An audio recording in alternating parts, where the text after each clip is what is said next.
Napakababa naman yan. Ang manalarong may takip sa isang mata sa likuran ay napakamot sa ulo at nagsalita. Isasangkapat lang ulit. Paano? Tumingin si Tao Lao sa grupo, medyo inis. Si Angel Priscilla ay sumingkit ang mga mata at galit na nagsabi. Ha? Bakit ka nagrereklamo ng ganyan? Nagrereklamo ka ba dahil masyadong mababa ang huling numero? Dapat ko pa bang babaan? Hindi na naghintay ng sagot, umalis agad ang taong ito. Ang mga naiwan ay naguguluhan pa rin sa kanilang mga isipan, hindi alam kung ano ang gagawin. Ngunit nagtipon sila bilang isang grupo. Bahala na.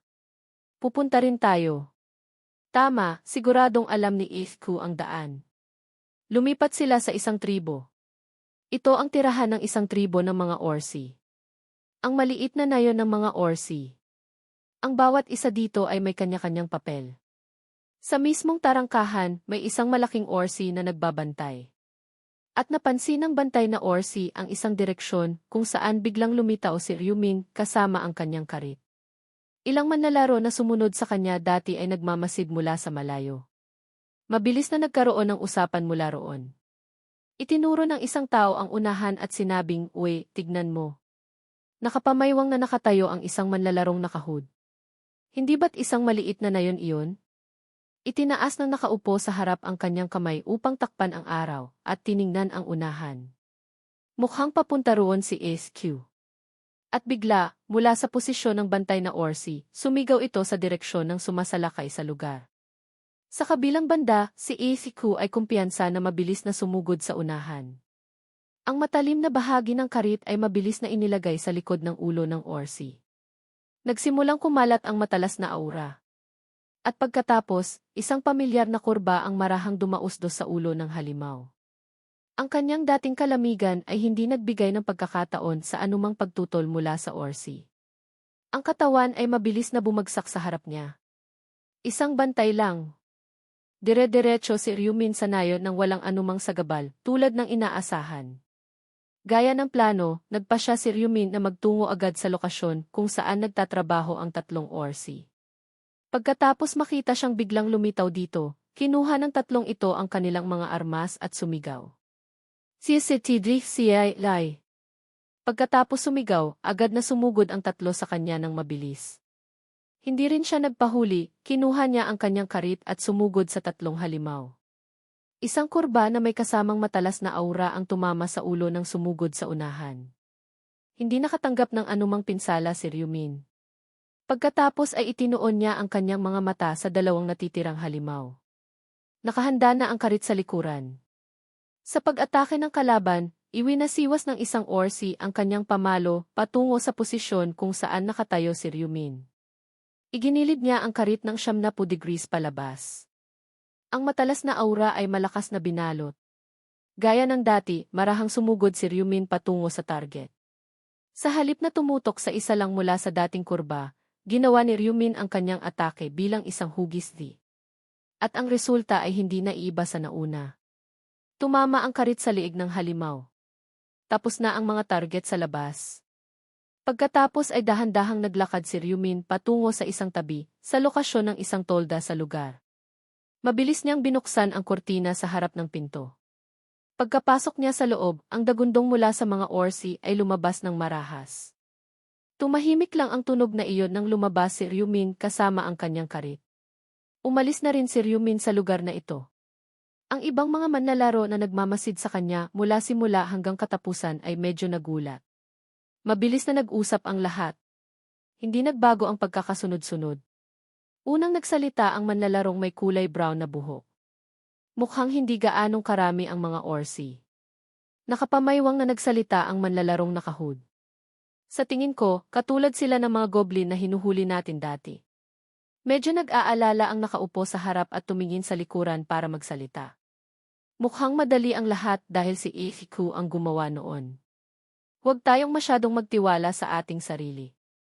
Ingat tayo, walang masama doon. Kung gayon, hindi ito ang oras para dito. Dapat din tayong maghanap ng isang nayon at linisin ito tulad ng ginawa ni FQ. Tama. Sa mga salitang iyon, lihim na nag-isip ang isang binata. Mukhang kailangan kong sumama sa mga taong ito ngayon. At pagkatapos ay sumenyas siya ng kamay. Sige, umalis na tayo. Hindi lang ang manlalarong iyon, kundi pati na rin ang ibang mga manlalaro ay nagkaroon ng kanya-kanyang mga pag-iisip. Nag-iisip ang matangkad na manlalaro sa likuran. Maghihintay lang ako sa likuran at lilipat sa loob kapag nakakita ako ng isang halimaw na kaya kong patayin. Medyo kumpiyansa naman ang manlalarong nakahood sa unahan. Mas maraming panangga sa karne, mas mabuti. At pagkatapos ay lumipat ang lahat sa loob. Pinalilibutan ng mga punong may pulang dahon, lumitaw ang isang bagong nayon. At nag-anunsyo ang isa sa grupo, "Uy, may nayon." Mabilis na napansin ng ilang manlalaro na may kakaiba at nagkomento. "Ah, medyo mas malaki ito. Sa tingin ko, mas malaki ito ng 3 beses kaysa sa nauna." Nakita ng grupo ang mga mata ng Orsi na nagbabantay sa itaas. Naglabas ito ng babala pagkatapos ng pagdagundong. Kinuha nito ang isang malaking trompeta at hinihipan ito. Tumunog ang torotot sa isang ritmo sa medyo maamoy na hangin. Mabilis na umalingaw ang tunog sa buong nayon ng mga Orsi. Napagtanto na may mali, nag-alala ang ilang manlalaro. "Ano? Bakit may sungay iyon?" Kakatawag lang ng halimaw na iyon sa ibang mga Orsi na pumunta dito. Sandali di. At pagkatapos, mula sa loob ng nayon, lumitaw ang maraming Orsi. Hindi lang isa o dalawa tulad ng dati, ngunit daan-daan. Una, mabilis na tumatakbo sa unahan ang mga elite. Ang mga espada, palakol, pamalo at bato ay nilagyan ng bawat isa sa kanilang mga kamay. At hindi bababa sa 14 na nahalimaw ang pumalibot sa mga manlalaro. Nagdulot ng pagyanig sa paligid at pagkatapos, tulad ng mga langgam, kinulong ng mga Orsi ang mga manlalaro. Ang ilan sa mga manlalaro sa grupo ay lubos na nag-ingat at hinawakan ng mahigpit ang kanilang mga espada, ngunit hindi maganda ang kanilang mga mukha. Inis na nagsalita ang isang tao, "Nakakainis. Sa tingin ko, masyadong malaki ang nayon na ito. Hindi ko naisip na magiging ganito sila karami. Sa tingin ko, may mga 50 dito." Hindi mapakali ang manlalarong salamangkero na maihawak na mahabang tungkod na lumilikha ng apoy. "Ano ang dapat nating gawin?" Nagangalit ang manlalarong may kulay brown na buhok habang medyo namumutla ang kanyang mukha. "Ano pa ba ang magagawa natin? Kailangan nating lumaban para sa ating buhay." Mabilis na sumugod ang malalaking Orsi. Dire-diretsong tinutok ng mga pamalo na may tulis ang mga manlalaro. Nang makita ito ng isang tao, nagbabala siya, papunta na sila. At pagkatapos ay sinalubong ng mga manlalaro ang pag-atake. Dami lang ang mayroon sila. Hindi bale ang dami ng mga Orsi na ito. "Sige, sugod at patayin sila." At tumama ang espada ng nagsalita sa pamalo ng boss. Nakakagulat na itulak pabalik ang pamalo ng halimaw.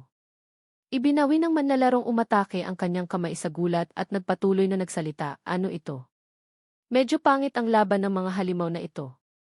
Medyo nagulat din ang manlalarong salamangkero sa tabi at nagdagdag, "Hindi rin ganoon kabilis ang kanilang pag-atake." Sinamantala ng manlalarong may hawak na espada ang pagkakataon at tinusok ang katawan ng Orsi sa harap niya. Hindi nakaiwas, nagulat na lang ang halimaw at naglabas ng tunog na kukuli. Pagkatapos magtagumpay, umiti ang lalaki at naisip, "Sige na rin, hindi naman masama." Hindi pa siya lubusang nagagalak nang biglang nagulat ang manlalarong ito. "Naku, naipit ang espada ko." Hindi mahugot ang espada, at itinaas ng Orsi ang kanyang pamalo na may mga tinik sa itaas ng walang pag-aalinlangan. Ang sumunod na hampas ay ginantihan ang dating pagtusok, at tinamaan ng manlalarong ito ang buong puwersa ng walang anumang pagtatanggol. Sa posisyon ng ibang mga manlalaro, hindi rin gaanong maganda ang sitwasyon. Ang atake ng mahika ng apoy ng manlalarong salamangkero ay hindi man lang nagdulot ng anumang galos sa halimaw. "Sira kayong mga Orsi." Ang ingay ng mga Orsi ay nagpayanig sa buong lugar. Isang malas na manlalaro sa malapit ang tinamaan ng sibat ng isa pang Orsi. Ang mga manlalaro sa ibang lugar ay dumaranas din ng parehong kapalaran, pinapatay ng mga Orsi. Ang iba ay tinaga, ang iba ay tinusok, at nagkalat ang dugo sa lahat ng dako. Nawalan ng isang braso ang manlalarong salamangkero, at unti-unting nawalan ng malay habang tinitingnan ang sibat na hawak ng halimaw sa harap niya. "Papatayin ba ako ng isang Orsi? Tulong!" Walang sumagot sa kanyang panawagan at nangyari ang nararapat na mangyari. Diretsong ibinaba ng Orsi ang kanyang arma sa manlalarong ito. Ang planong sumunod kay AFQ ay ganap na nabigo. Lumipat ang eksena sa panig ng ating bida, si AFQ, Ryumin. Mabilis siyang kumikilos patungo sa isang direksyon habang nagmamasid at nag-iisip. Sa kasalukuyan, wala na akong nakikitang sumusunod sa akin. Naalala niya ang dating eksena. Mahirap para sa mga manlalaro na gumalaw ng tahimik. Mabuti na lang. Hindi na ako kailangang mag-alala tungkol sa mga manlalarong iyon. Maliban na lang kung magkamali sila at mapunta sa isang malaking nayon ng mga Orsi. May isa pang ideya na nabuo sa kanya. Ang mga nayon ng mga Orsi ay may malalakas na bantay, kaya mas mabuting pabayaan na lang sila. Kapag naghihip ang bantay ng trompeta, mahigit 50 Orsi ang mabilis na magtitipon. At kung diretsong papasok ka sa nayon, mahigit 200 ang naghihintay. Tulad ng dati, mabilis niyang inatake ang isang maliit na nayon ng mga Orsi. Mula sa bantay hanggang sa mga mandirigma sa loob, lahat ay pinatay ni Ryumin. Sa kanyang harapan, may isa pang maihawak ng kung ano at umiikot, at ang isa naman ay maihawak ng 2 palakol na sumusunod. Habang tinitingnan ang pag-atake nila, nag-isip muli si Ryumin. Higit na mas makapal ang kalamnan ng mga Orsi kaysa sa mga tao. Kaya kung maipit ang espada sa pag-atake mo, mahirap itong mahugot. At palagi silang may matinding tibay. Mabilis pa ring sumugod ang mga paa ni Ryumin sa unahan. Habang sinasangga ang atake ng halimaw na sumusugod sa unahan, ilalagay ko agad ang karit sa lig niya. Iyon ang dahilan kung bakit kailangang puntiryahin ng mga manlalaro ang kanilang mga kahinaan. Sa madaling salita, ang lieg at tapusin agad. Pagkatapos dumausdos sa unang halimaw, kinuha niya ang oportunidad na itutok ang kanyang karit sa maihawak ng 2 palakol na sumusunod sa nauna. Nasa malapit na ang karit sa taong ito, at pagkatapos ay lumitaw ang itim na aura sa likod. Nilikha ang isang paikot na karit, at isang tumpak at ganap na sugat ang iniwan ni Ryumin sa katawan ng Orsi na ito. Tumingin si Ryumin sa likuran at nag-isip muli. Gayunpaman, naaangkop lang iyon sa mga ordinaryong manlalaro. Dahan-dahan niyang ibinaba ang kanyang paa. Itinuro pagkatapos ang karit sa itaas na bahagi ng halimaw, habang hindi ito gumagalaw mula sa dating taga. Hati sa 2 ang kanyang katawan. Hindi nagbago ang kanyang malamig na titig. Lumabas ang isang progress window, isang information board ng system. Oras hanggang sa matapos ang round, 8 oras 59 minuto 22 sekundo. Lumabas ang detailed information board ayon sa progress. Pangunahing gawain, Orsi targets, 300 paghahati 300. Lahat ng lumalahok sa lugar, 77, 310, 228. Bilang ng lumalahok na nakakumpleto, 1,327,557 paghahati 10. Kasalukuyang lugar, Cities no 07. Lahat ng lumalahok, 4,844. Bilang ng nakakumpleto, 1,211 paghahati 1. Tiningnan muli ang resulta na kanyang nakamit, tahimik na tinasa ni Ryumin. Umabot ng halos 1 oras upang makumpleto ang pangunahing gawain, at nakuha ko rin ang unang pwesto. Isang anino, isang babae. Dapat ko bang tulungan si Minjae, Minjulie? Lumipat ang eksena sa ibang lugar. Lumapit ang isang bagong manlalaro. Nagsalita ang isang tao, President, okay ka lang ba? Si Choi Man-jae, Choi Man-di, ang lumapit, isang miyembro ng New Challengers Guild. Mabilis na inilagay ng taong ito ang kanyang espada.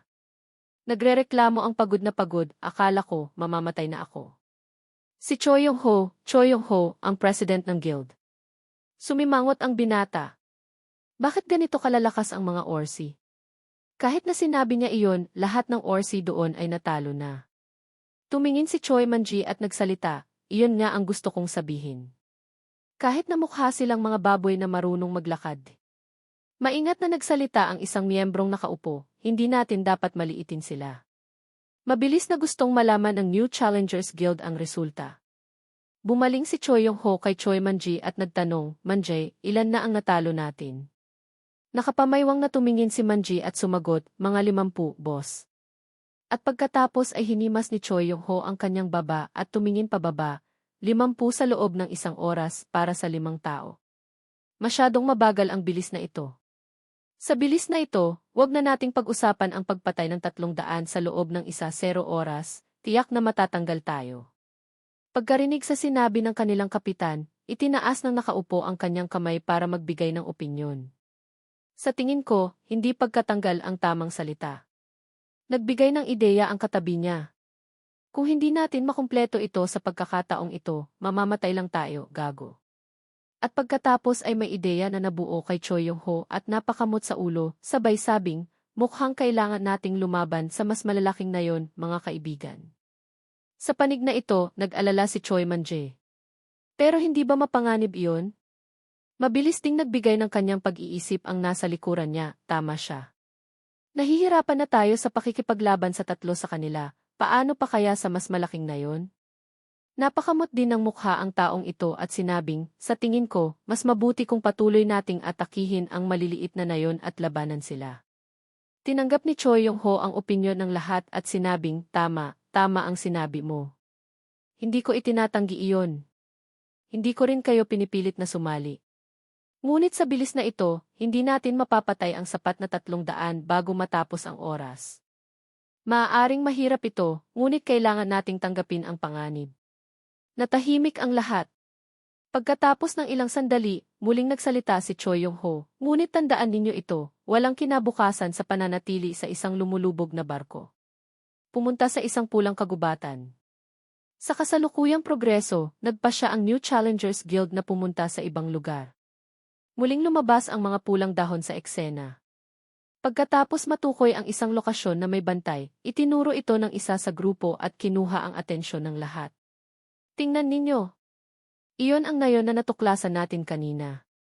Ngunit medyo nag-alala si Choi Man-jae. Itinuro ang kanyang daliri at bumulong, sandali, hindi ba't may istasyon doon sa pasukan? Nang makita ang pag-aalala ng kanyang kasamahan, binago ni Choi Yong-ho ang plano. Kung gayon, lumiko na lang tayo. Mabilis na binago ng grupo ang kanilang ruta. Sino ang gustong humarap ng walang ingat sa bantay sa pangunahing pasukan? Pagkatapos lumibot at magmasid, mabilis na napansin ng isa sa grupo ang kakaiba sa unahan at sumenya sa lahat na huminto. Tingnan ninyo, may siwang sa pagitan ng mga bakod. Iyon ay isang makipot na siwang na sapat para makadaan ang isang tao. Nang walang pag-aalinlangan, dahan-dahang lumapit si Choi Man-jae sa siwang na iyon at nagmasid sa paligid. Sa loob, nakita ni Man-jae ang hindi bababa sa 20 tolda na maayos na nakahanay. Malinaw na mas malaki ang sukat nito kaysa sa mga pinuntahan nila hanggang ngayon. Ang mas kapansin-pansin ay walang orsi sa paligid. Dahil dito, mabilis na sumenya si Man-jae sa lahat. Mukhang walang halimaw na naglalakad sa paligid. At sa gayon, nagsimulang dahan-dahang humakbang ang lahat sa loob. Upang muling kumpirmahin, nagtanong si Choi Yong-ho kay Choi Man-jae, ang scout sa unahan. Kung gayon, nasa loob silang lahat ng mga tolda? Nagmasid pa rin siya ng mabuti sa unahan. Sumagot si Choi Man-jae sa kanyang sariling hinuha, siguro may 5 orsi sa isang tolda, ano sa tingin mo? Binalot ng pag-aalala si Choi Yong-ho. Mukhang mas marami sila kaysa sa inaasahan natin. Samantala, may kakaibang ginawa ang dalawang nasa likuran. Itinulak ng isang tao ang ulo ng isa pababa at sinabing, yumuko ka, gago. Napilitan ding sumunod ang itinulak ang ulo, sige na nga. Sa grupo, mayroon pa ring mas kalmado. Lumapit ang taong ito kay Choi Yong-ho. Dahil wala na tayong ibang pagpipilian, kailangan ba nating pumasok sa bawat tolda at atakihin sila nang hindi sila handa? Upang magpasya sa pagpipiliang ito, bumaling si Choi Yong-ho sa scout na si Choi Man-jae sa harapan at nagtanong, sige, magpapasya tayo na gawin ang planong ito. Handa ka na bang kumilos? Mabilis na lumingon si Choi Man-jae sa likuran at humingi ng payo. Naman, may 5 orsi sa bawat tolda. Kung maaari natin silang atakihin sa isang hindi inaasahang estado, magiging madali ito. Pagkatapos makuha ang pinagkasunduan, palihim na naglakad ang grupo patungo sa isang tolda. Iyon ang tolda na pinakamalapit sa kanila. Pangunahing nanguna si Choi Yong-ho at pagkatapos ay lumingon para magbigay ng maliit na senyas sa lahat. Magsisimula tayo sa toldang ito. Sisenya ako at pagkatapos ay papasok tayo sa loob. Simula para sa unang hakbang ng atake.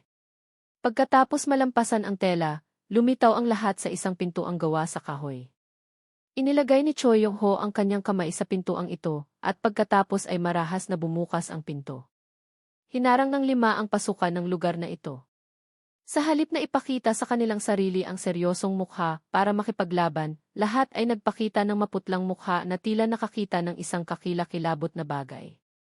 Totoo, bago ang pagbati kanina, lumitaw sa harap ng lahat ang hindi 5 orsi tulad ng inaasahan. Tinignan ng mga orsi ang lahat na may pagtataka. Tinantya ni Choi Yong-ho ang kanilang bilang, 1-0.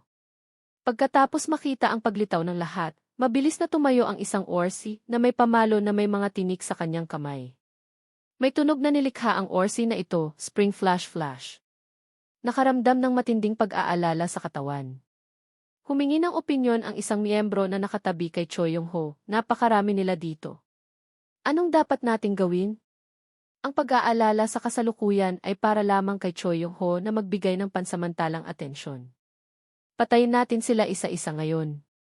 Bago ang pag-atake ng mga orsi, sumugod din ang grupo ni Choi Yong-ho nang walang anumang intensyon na umatras. Mabilis, napili ni Choi Yong-ho ang unang target. Mag-ingat kayo, lahat, gumalaw muna tayo papunta sa kaliwa. Sabay-sabay na sumagot ang 4 na natitira, sige, Ken. Ang tunog ng pagbanggaan ng pamalo na may mga tinik at ng bakal na kalasag ay pinigil ang pag-atake. Samantala, binitbit ni Choi Yong-ho ang espada at nakalapit sa target na orsi. Tinaga ni Choi Yong-ho ang orsi na ito sa kanyang bukong-bukong. Isang mahabang linya ng matingkad na pulang dugo ang dumaloy. Nawala ng balanse ang katawan kaya mabilis na bumagsak ang orsi. Sinamantala ni Choi Man-ji ang pagkakataon na ito para mabilis na sumugod sa unahan, gamit ang maayos na pagwasiwas ng espada, na humila ng isang bahagyang linya sa liig ng orsi. Muling humaba ang kulay asul na linya. Sa ganitong paraan, napatay ng grupong may 5 tao ang unang orsi, habang ang ibang mga orsi ay nanatiling tahimik sa isang sandali.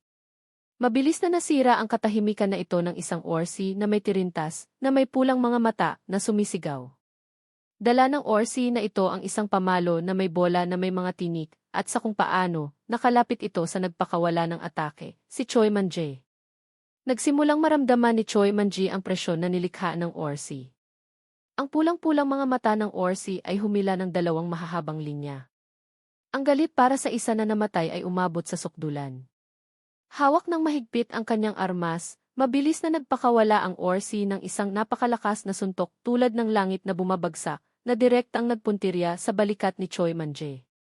Ang tunog ng pagkabali ng buto ay nalikha pagkatapos ng pagtama. Bumagsak kaagad ang katawan ni Man-ji. Sumigaw ng may pagkabalisa si Choi Yong-ho, Man-ji. Dumating na ang oras para sa panig na ito na ipakita ang galit. Dala niya ang kanyang espada, sumugod sa unahan at sumigaw ng malakas, halimaw ka, baboy ka. Mamatay ka. Isang tumpak na saksak ang tumusok sa liig ng orsi. Nagulat din si Choi Man-ji sa pagkilos na ito ng kapitan. Muling kumalat ang dugo. Sa gayong paraan, matagumpay na napatay ng grupo ang pangalawang orsi sa lugar. Ngunit hindi dahil dito natakot at umatras ang ibang mga orsi. Naging mas madalas pa silang umungol kaysa dati, shrek. Pagkatapos napatayin ang 2, mabilis na kumalat ang grupo sa isang depensibong pormasyon sa pag-atake. Inalalayan ng isang miyembro si Man-ji at umalis. Isang nasugatan, 4 na pagod. 2-1-0 target ang natanggal, ngunit hindi pa rin nagbabago ang sitwasyon kaysa noong unang pumasok sila rito. Kinailangang pilitin ni Yong-ho ang kanyang sarili na mag-isip ng isang plano. May 8 natitira sa unahan, ngunit kaya ba nating harapin silang lahat na nakabatay lamang sa ating sariling lakas? Naputol ang kanyang pag-iisip dito.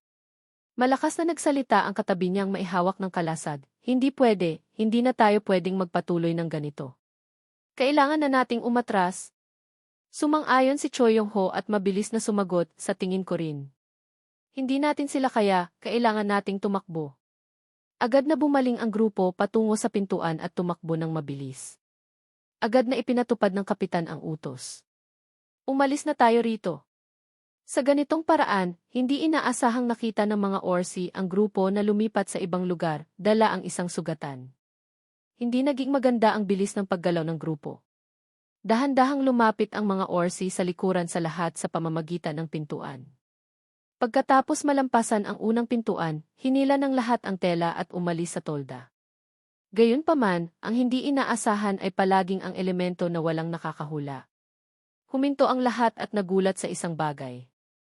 Ang plano ng grupo ay mabilis na nawasak dahil natuklasan ng ibang orsi ang ingay sa toldang ito at naghintay sa lahat sa labas. Sira! Napapaligiran tayo. Hindi na 5 laban sa 1-0 tulad ng dati. Tinanong ng manlalarong nakalilang na sinusuportahan si Manjay, ilan ang nandito? Nag-obserba ang manlalarong may kalasag sa paligid ng may pag-aalala at nagbigay ng pagtatasa, may hindi bababa sa 1-0. Hindi na kailangan ang kasalukuyang pagkalkula.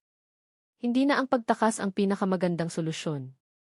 Ang bawat patak ng malamig na pawis ay dumaloy sa noo ng grupo. Walang lugar na mapagtataguan, unti-unting bumagsak ang diwa. Unti-unting nawala ng pag-asa ang manlalarong nakalilang, tapos na. Tapos na ang lahat. Walang lakas na tumingin si Choi Man-ji pababa. Hinigpitan din niya ang kanyang kamao ng walang kahulugan. Wala nang lakas na bumitaw ang grupo, tiyak na tiyak ang kabiguan, maliban kay Choi Yong-ho. Muling binawi niya ang kanyang sarili at kinuha ang kanyang armas, ngunit hindi pa rin nabawi ng lahat ang kanilang mood at espiritu sa pakikipaglaban. Umiiyak na lumingon ang manlalarong may kalasag at sinabi, tapos na ang lahat. Sinabi rin ng manlalarong nakalilang ang parehong damdamin pagkatapos noon, masaya ako na nakipaglaban ako sa inyong lahat sa buong panahong ito. Sa kapalit ng pagod at sawang-sawa na muod ng lahat, naglabas ng isang tanong si Choi Yong-ho, hindi ba kayo nagtataka kung bakit hindi pa rin nila tayo pinapatay? Kung gustong malaman iyon ng lahat, tingnan ang mukha ng mga orsi. Pagkatapos marinig ang mga salitang ito, nagsimula silang magmasid ng mabuti, at ang bagay na nakita nila ay ang mapanuya at galak ng ngiti ng mga orsi nang tumingin sila sa kanila, na parabang sila ay isang laruan sa kanilang kamay. Ang labis ng ngiti at pag-ugali na iyon ay nagpaunawa sa kanila ng kanilang tunay na sitwasyon, kung gaano kahiyahiya. Itinuro ni Choi Yong-ho ang kanyang hinlalaki sa kanyang likuran at nagbigay ng pagtatasa, pinagtatawanan tayo ng mga halimaw na ito. Tumatawa sila na parabang tayo ay mga duwag na daga. Ang kanyang pahayag ay nakaantig sa natitirang pagmamataas sa puso ng lahat. Mga kapatid, hindi ba kayo nakakaramdam ng pagkainis? Na hinahayaan lang natin na pagtawanan tayo ng mga orsi na ito. Kung paano tayo ginawang katatawanan tulad ng isang grupo ng mga unggoy na nasa zoo. Tumingin muli sa mga orsi na ito, hinimok ni Choi Yong-ho ang lahat. Mga kapatid, huwag kayong sumuko hanggang sa huling sandali, pati na rin huwag mawala ng pag-asa. Kunin ang inyong mga armas at pumatay ng hindi bababa sa 1. Sa pamamagitan nito, haharapin ng lahat ang kamatayan ng hindi nakakaramdam ng kahihiyan. Ang salitang ito ay muling nagpabalik sa diwa ng lahat, at nagsimulang mag-alab ang apoy ng pakikipaglaban sa kanilang mga puso. Hawak ng mahigpit ang espada sa kamay, sinabi ng manlalarong ito, naiintindihan ko, Presidente. Kinuha rin ng iba ang kanilang mga armas, pati na rin si Choi Man-jae, na nasugatan ang isang braso. Sinabi rin ng binata na nakalilang pagkatapos, paumanhin sa pagiging mahina, nakakahiya. Magiging kasama ninyo ako hanggang sa huling sandali, Presidente. Bago ang tumataas na sigla ng lahat, nawala ang mapanuya ng ngiti mula sa mga orsi. Muling nilikha nila ang tunog na hila-hila. Bago ang pagbabagong ito, agad na nagbigay ng bagong utos si Choi Yong-ho. Kapag sumenya ako, kumilos kayo, lumapit at atakihin ang bawat isa ng palihim. Naintindihan? Nagtipon ang lahat, naintindihan namin. Nagsisimula na ang bagong laban. Sumenya si Choi Yong-ho, sige, simulan na natin. Ngunit ang kakaiba pagkatapos ay nangyari. Hindi na binigyang pansin ng ilang orsi dito ang lahat, ngunit sa halip ay may natuklasan sila. Unti-unting tumaas ang tunog at inalis na rin ng mga orsi ang kanilang pansin sa paligid. Tumunog ng malakas ang trompeta. Kaagad pagkatapos, isang malaking bilang ng mga orsi ang mabilis na lumipat sa labas. Mabilis na nabawasan ang presyon sa mga manlalaro dito. Tila hindi napansin ng lahat ang tunog mula sa trompeta mula sa observation deck. Patuloy nilang tinanong sa kanilang mga ulo, anong nangyayari? Bakit biglang umalis ang mga orsi na parabang may nakita? Malakas na nagsalita si Choi Yong-ho at itinuro ng espada ang mga natitira, na eksaktong 8 natitira sa tolda na sinalakay ng grupo kamakailan. Ang pagtitiwala ay unti-unting lumitaw sa mukha ni Choi Yong-ho. Ngayon ay 8 na lang. Kumilos na tayo. Nagsimula na ang lahat para sa bagong pag-atake. Haha, 5 laban sa 8, hindi tayo matatalo. At ang resulta ay tinapos ng mga Orsi ang pag-ikot. Ang grupo ni Yong-ho ay nakahinga lamang. Ngunit ang bawat mukha ay nagpakita ng pagmamalaki. Nagtagumpay tayo. Natalo natin silang lahat ng sabay-sabay. Hindi mailarawan ang pakiramdam ng pananabik. Lumingon ang maihawak ng kalasag sa kanyang likuran at nagsalita ng malakas, "Presidente, nagtagumpay tayo." Ah, hindi, dapat kong sabihin na nagawa mo ito. Tama, kung hindi dahil sa iyo, susuko na tayo at mamamatay na lang dito. Hindi mayabang at hindi rin kontento, ngumiti si Choi Yong-ho at sumagot, "Huwag mong sabihin iyon." Napanatili ng lahat para sa kanilang sarili ang determinasyon, kasama ang matatag na kalooban para sa pakikipaglaban hanggang sa huli. Iyon ang dahilan kung bakit natin nakamit ang tagumpay na ito. Kung hindi ko nakuha iyon, namatay na rin ako dito. Ngunit hindi nakalimutan ang kanyang sugatang kasamahan. Tumingin siya kay Choi Man-jae na may mga sugat na may dugo sa kanyang braso. Nagtanong si Choi Yong-ho, "Gayunpaman, Man-jae, kumusta na ang iyong sugat?" Na may maputlang mukha na may ngiti, sumagot si Man-jae, mahirap, ngunit kaya kong magpanggap. Okay lang ako." Tinitingnan ang tila medyo malubhang sugat, lumapit si Yong-ho at sinabi, "Magpahinga ka muna ngayon. Huwag kang gumalaw kahit anong mangyari. Para sa iba, magtago ng mabuti dito. Pupunta ako sa paligid para tingnan kung mayroong anumang daanan na maaaring makalabas sa labas." 30.1 Pagkarinig nito, napakamot sa ulo ang miyembrong may kulay brown na buhok at nagtanong, "Hindi ba masyadong mapanganib iyon? Huwag kang mag-alala sa akin. Manatili na lang kayo rito at maghintay," sagot ni Choi Yong-ho.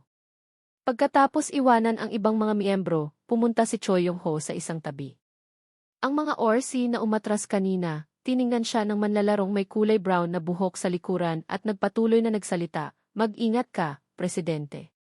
Lubhang nag-iingat at maingat, pinagmasdan niyang mabuti ang bawat detalye. Medyo nag-alala si Choi Yong-ho dahil walang nakapaligid. Mabilis na naitanim ang pag-iisip sa kanyang ulo, nakapagtataka, bakit ganito katahimik? Matagal na rin, ngunit hindi pa rin lumilitaw ang kahit isang anino. Pagkatapos bawiin ang kanyang diwa, lumabas si Choi Yong-ho para tingnan ang sitwasyon. Ngunit hindi niya alam kung sinasadya o hindi na ibinaling niya ang kanyang tingin sa isang tabi.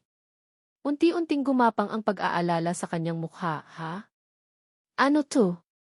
Pagkatapos ay biglang umakyat ito sa kanyang sukdulan. Sa harapan ay isang grupo ng mga Orsi, ngunit nakahandusay at walang magawa ang mga ito. Ang kanilang mga katawan ay unti-unting naglalaho. Upang malaman ang nangyayari, mas naglakad si Choi Yong-ho sa loob. Ano ba ang nangyayari dito?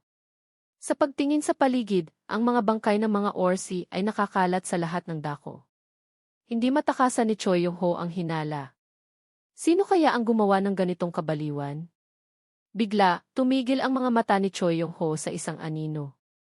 May isang taong lumitaw sa gitna. Si Ryumin ang lumitaw. Sumigaw si Choi Yong-ho, si SQ. Nagulat din si Ryumin na lumingon at nag-isip, may lumitaw dito bago pa sa akin. Hindi kaya ito si Choi Yong-ho? Ang mercenary king na si Choi Yong-ho. Ang trabaho bilang isang mersenaryo ay katulad ng isang mandirigma. Ang trabahong ito ay maaaring gumamit ng iba't ibang uri ng mga armas, kasama ng isang katulad na hanay ng kasanayan. Mayroon lamang itong isang pagkakaiba, kailangang pumirma ng kontrata ang mga mersenaryo sa ibang tao upang makakuha ng lakas. Dahil sa kadahilanang ito, hindi gusto ng karamihan sa mga mersenaryo ang pakikipagsapalaran ng mag-isa. Palagi silang naghahanap ng pagsama mula sa isang kakilala o pumipirma ng kontrata sa Mercenary King. Ang Mercenary King ay ang nag-iisang class na may kakayahang pangunahan ang mga mersenaryo upang isagawa ang mga kontrata. Kapag pumirma ng kasunduan ang isang mersenaryo sa isang Mercenary King, makakatanggap sila ng mas maraming lakas. Hindi na kailangang sabihin, alam ng lahat na naghahanap ang mga mersenaryo ng lahat ng dahilan para pumirma ng kontrata. Ang lalaking nakatayo sa kanyang harapan ay si Choi Yong-ho, ang nag-iisang mayroong nag-iisang trabaho ng Mercenary King. Ang makatagpo ang isang mercenary king sa ganitong senaryo ay isang bagay na hindi maisip. Nakikita ang taong nagbago ng sitwasyon dito upang iligtas ang buong grupo. Nagpakita si Choi Yong-ho ng ilang pagkalito at nag-atubiling magsalita. Haha, kumusta, SQ? Tiningnan ni Ryumin si Choi Yong-ho at nagtanong, alam mo ba kung sino ako? Siyempre alam ko. Sino ba ang hindi nakakakilala kay Iku na kasalukuyang humahawak ng ika-negatibo isa posisyon? Pagkatapos binago ni Choi Yong-ho ang kanyang ekspresyon. Pumalit ang pag-iisip sa mukha niya. Nako, hindi ko naisip na makikilala ko ang ika-negatibo isa rank player sa buong server dito mismo. Hindi ko alam kung galit siya sa akin kung pupunta ako para kamayan siya. Sa kabilang banda, lumiwanag ang mga mata ni Ryumin. Nabasa ni Ryumin ang iniisip ng kanyang katunggali. Tila hindi siya isang taong sisiraan sa likod ng iba. Ngunit gayunpaman, iyon ang dahilan kung bakit maaari niyang makuha ang trabaho ng Mercenary King. Dahil ang kondisyon para maging isang Mercenary King ay nangangailangan ng isang taong may mabait na puso at kaisipan ng isang leader. Pagkatapos ng ilang sandali nang hindi nakakakuha ng sagot si Ryumin, binuksan ni Choi Yong-ho ang kanyang bibig na inalis ang tahimik na pakiramdam. Si SQ, ikaw ba ang pumatay sa mga ors dito? Bahagyang tumango si Ryumin at sumagot, tama. Kahit na alam na niya ang resulta, lubos pa rin siyang nagulat si Choi Yong-ho. Wow, kahanga-hanga. Tulad ng inaasahan mula sa nasa ika-negatibo isa pwesto. Pagkatapos mag-atubili ng ilang sandali, nagpa siya si Choi Yong-ho na yumuko ng malalim. Salamat sa iyo. Dahil sa iyo, nakuha ko kasama ang aking mga kasamahan na panatilihin ang aming buhay at makaligtas. Na may parehong malamig na mukha, sumingit si Ryumin. Hindi ko man lang alam na narito ka. Alam niyang nagkataon lang iyon. Pagkatapos tumingala si Choi Yong-ho at sinabi, alam ko, hindi iyon sinasadya, pero nakatanggap ako ng tulong, tama? Nabasa ang kalooban ng kanyang katunggali, inalis ni Ryumin ang kanyang tingin at pagkatapos ay isinara ito at sinabi, naiintindihan ko. Matapos dito, tipunin ang iyong mga kasamahan at umalis ng mabilis. Huwag kang mag-alala, pinatay ko na ang lahat ng mga ors dito, sabi ni Ryumin. Nakikitang wala pa siyang sinasabi, ngunit naiintindihan pa rin ang server top isa. Nagtaka si Choi Yong-ho, ganoon ba? Ngunit bakit mo alam na mayroon akong mga kasamahan dito?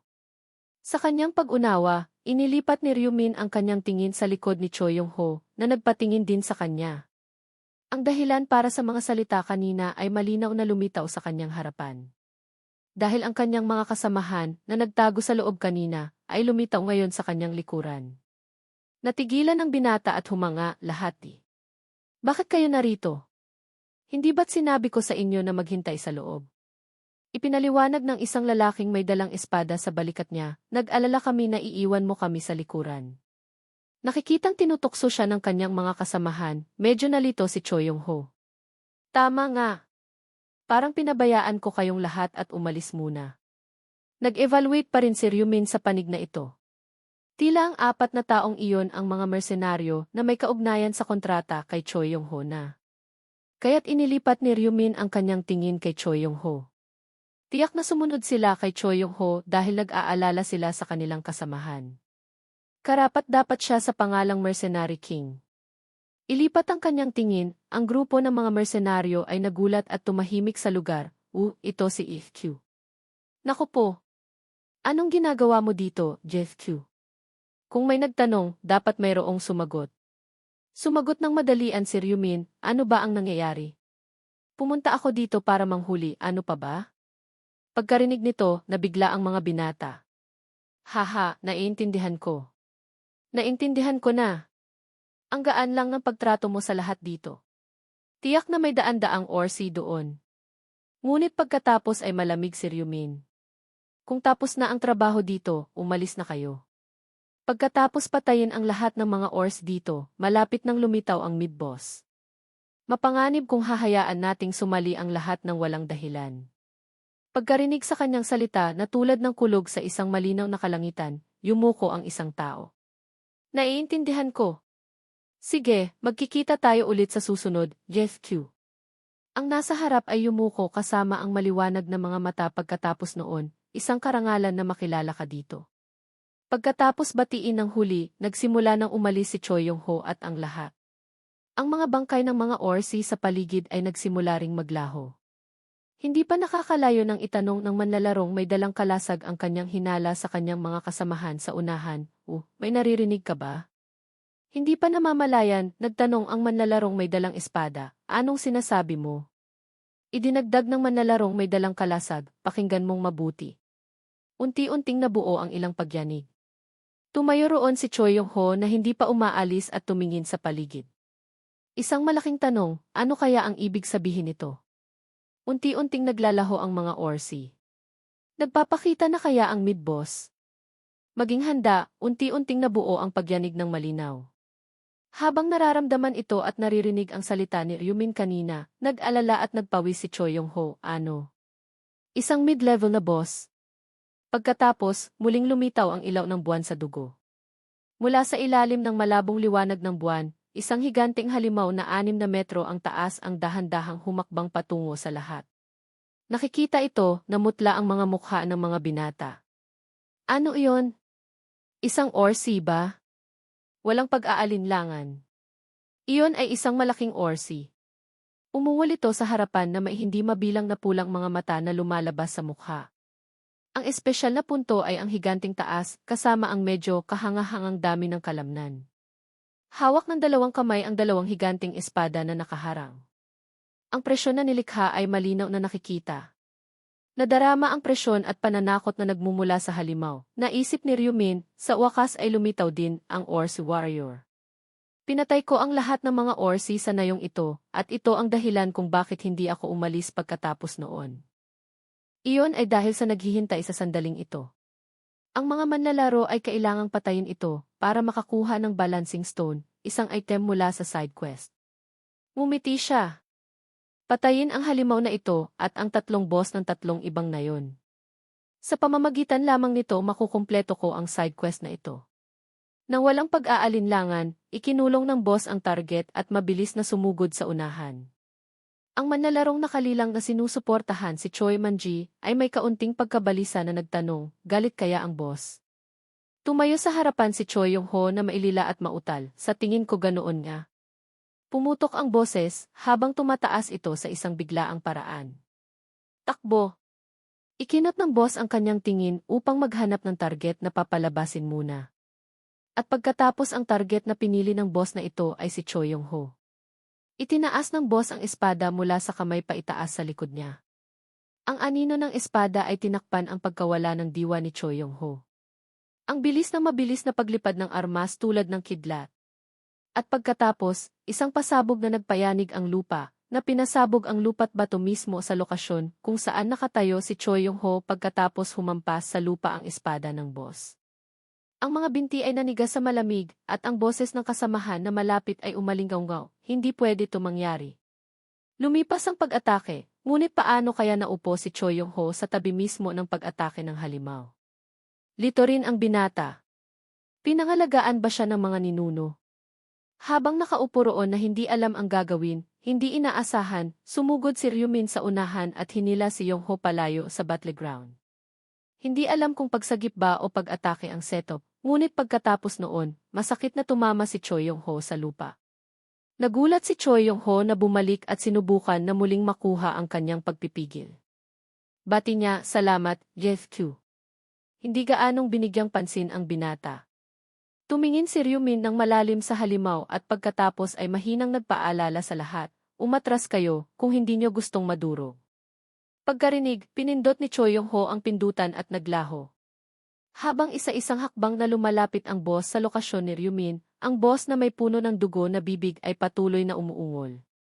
Upang hindi magkaroon ng pagkakataong manirang puri ang target, nagpa siya si Ryumin na kunin ang kanyang armas at mabilis na sumugod sa halimaw. Pinuntirya ng matulis na dulo ang isang gilid ng paa ng boss. Walang tigil na pinakawalan ang napakalaking enerhiya sa paligid. Nadarama ang sakit sa katawan, inilipat ng boss ang kanyang tingin sa paligid upang magmasid. Sa nagkataong pagkakataon, ang karit na kinuha lamang ni Ryumin ay tumugma sa oras na kumilos ang boss upang ihanda ang itsura ng kanyang nagtatanggol na tindig patungo sa kanya. Muling tumilapon ang lupa't bato pagkatapos ihampas ang lupa. Madaling naiwasan ni Ryumin ang pag-atake at tumalon sa ibang tabi. Dahil mayroong dalawang hanay, iwinasiwas ng boss ang natitirang espada na nakatutok sa kinaroroonan ni Ryumin. Napansin na rin niya ang aksyon na ito, at pagkatapos ay pinakawalan ang pag-atake. Napigilan niyang iwasan ito sa oras pagkatapos tumalon sa kanyang pag-iwas. Naiwasan din niya ang ika-negatibo 2 swing. Mabilis na tumakbo si Ryumin sa gilid ng boss. Ngunit hindi rin naman siya basta-basta lang. Napansin nito ang direksyon ng paggalaw ni Ryumin. Tumigil din ang tingin pagkatapos pumili ng posisyon sa tama ang layo para sa pag-atake. Biglang tumigil si Ryumin at pagkatapos ay muling lumiko at tumalon pasulong. Ang karit ay lumapit kasama ang kanyang boses pagkatapos noon, huwag nang magreklamo pa. Ang kusang nag-atake sa pagkakataong ito ay si Ryumin. Sa isang sulyap, isang sugat ng dugo ang lumabas mula sa liig ng Orsi Warrior. Sumandal si Ryumin dito at tumalon sa likod ng boss. Tulad ng dati, muling iniikot ang katawan, sumugod siya pasulong at gumawa ng karagdagang taga. Hindi binabago ang target at nilikha din ang sugat ng dugo pagkatapos ng pagtaga kanina. Patuloy na lumalabas ang ungol, ngunit pinayagan pa rin ng katawan nito na magpatuloy na ihagis ang nagtatanggol na paninindigan. Nakikitang hindi niya pa rin ito napatumba, bahagyang pinuri ni Ryumin, makapal ang lig mo. Hindi ka ba mamamatay pagkatapos kumain ng sunod-sunod na 2 pag-atake mula sa akin? Medyo mataas ang target, kaya tuwing umaatake si Ryumin, kinailangan niyang sumugod pasulong. Ang karit ay may dalang enerhiya na bumabalot na kumakalat sa paligid. Lumitaw ang pamilyar na kilos muli. Ang karit ay inilagay sa likod ng batok ng Orsi Warrior. Pagkatapos paikliin muli ang agwat, tumugon si Ryumin dito at nagtungo sa isang panig. Ang pag-ikot kasama ng karit ay lumikha ng isang arko sa kalangitan. Agad na hindi nakatugon ang Orsi Warrior sa maganda at tiyak na strike. Nang hindi man lang malabanan, bumagsak ang kanyang ulo at tinapos din ang kanyang buhay. Sa ilalim ng buwan ng dugo at isang kapaligiran na puno ng kamatayan, nakatayo si Ryumin sa bangkay ng boss. Ang kanyang matalim na mga mata ay tumingin sa harapan. Hindi tumitigil sa paglitaw ang notification ng sistema. Natalo mo ang Orsi Warrior. IAF na nakuha positibo 37, 73%. Gintong nakuha panandang pandagdag 4,000 ginto. Nakakuha ng karagdagang panandang pandagdag 2,000. Nagtapos dito ang kwento. Mga kapatid, huwag kalimutang suportahan ako sa pamamagitan ng pag-like, pag-subscribe, at magbigay ng mga pagpapalakas ng moral sa seksyon ng komento. Huwag kalimutang pindutin ang kampana para makatanggap ng mga notification ng pinakamaagang pag-update ng video. Salamat mga kapatid!